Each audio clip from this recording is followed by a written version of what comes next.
तो इस सब पे हम बात करेंगे। हमारे साथ मौजूद हैं फवाद चौधरी साहब। फवाद साहब, गुड मॉर्निंग। बहुत शुक्रिया आपका, गुफ्तगू आप कर रहे हैं। काफ़ी अरसे से हम भी आपसे यही सवाल कर रहे हैं और आप लोग भी यही बता रहे हैं कि जी ऑपोजिशन बारहा इकट्ठे होने की कोशिश करती है, बड़े दावे किए जाते हैं, धमकियां दी जाती हैं। ये जो करण बिलावल ने कहा है, इस पर आपका क्या रिएक्शन है? देखिए, पहली बात तो यह है कि आज अगर इलेक्शन होंगी, 1150 सीटों के ऊपर इलेक्शन होने हैं पाकिस्तान में। बिलावल भुट्टो और उनकी जो वालिद साहब हैं, उन्होंने जो पीपल्स पार्टी का हशर कर दिया है, वो ज्यादा से ज्यादा 300-350 कैंडिडेट पुट कर सकते हैं।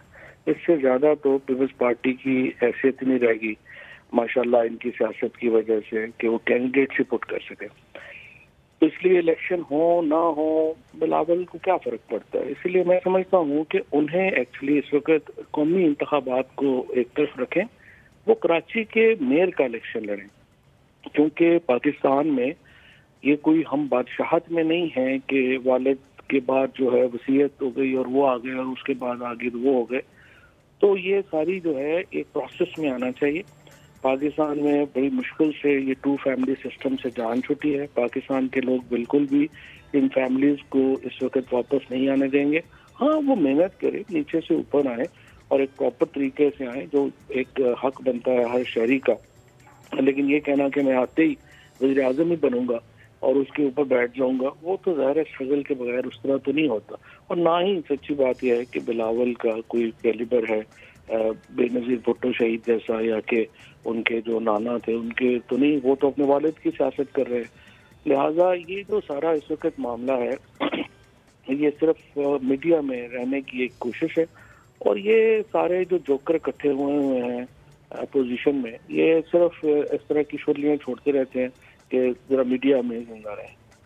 अच्छा सर, प्राइम मिनिस्टर ने जो है वो खासी तनकीद भी की है, इस हवाले से बात भी की है। तो उनका ये कहना है कि एक मरीज़ है, उनको सीढ़ियाँ चढ़ते हुए देखा गया है। तो सर अब फिर क्या होगा, इनकी अकाउंटेबिलिटी का क्या होगा? ये वापस आएंगे, ये वापस नहीं आएंगे? जो सारी सूरत हाल है उसमें सर अकाउंटेबिलिटी का जो प्रोसेस है उसके हवाले से कुछ बताइए।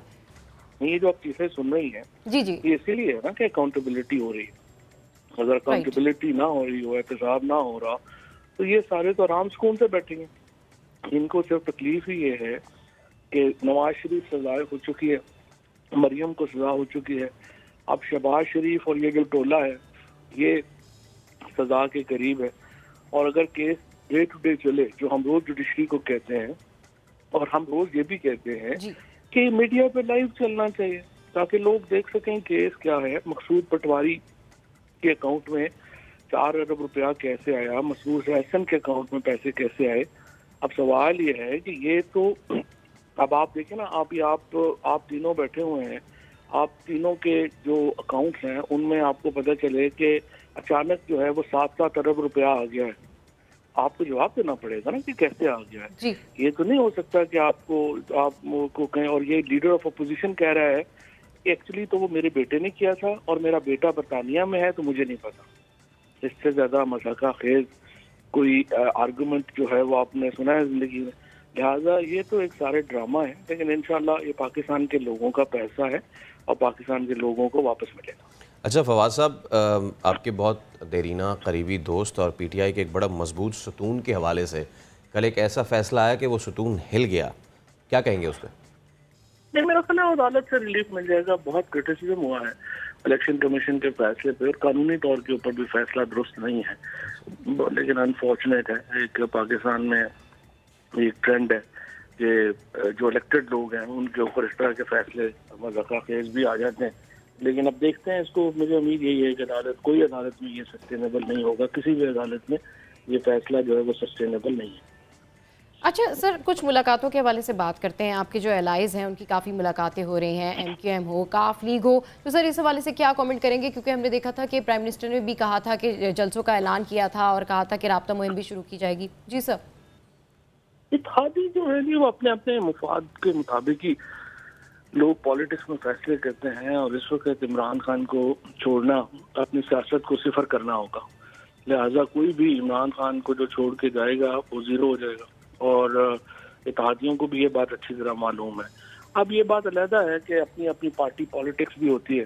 हाँ, मसलन अगर आप देखें तो MKM के जो वफद हैं उनमें उनका कोई MNA MP शामिल नहीं होता। नॉन MNA MP शामिल होते हैं, तो हर पार्टी के अंदर एक अपनी पॉलिटिक्स है, वो भी हो रही होती है।